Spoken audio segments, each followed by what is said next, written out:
السلام عليكم متابعينا. طبعا توصلنا رسائل عن طريق الواتساب وعن طريق الانستغرام عن كيفية استخدام تابي لدفع الأقساط. تابعوا معنا المقطع اللي راح تشوفونه عقب شوي عشان تعرفون كل التفاصيل والخطوات واحدة واحدة.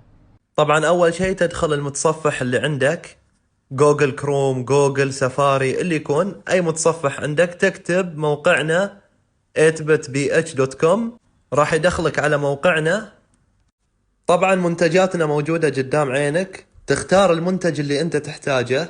فمثلا بنختار هالمنتج، وانا كزبون ابي ادفع تابي، اطق اد تو كارت، بيطلع لك فوق صح. تالي فوق على يدك اليمين في سلة خضراء، اطق عليها عشان تدش حق تطلب.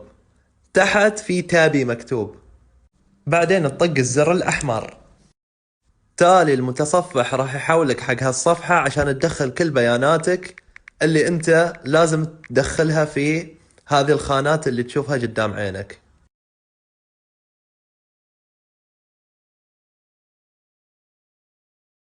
عقب ما تخلص من ادخال بياناتك، تطق على ثالث خيار اللي هو خيار تابي، وبعدين تطق اللي باللون الاحمر، ويطلب منك كود في الاس ام اس لازم تحطه.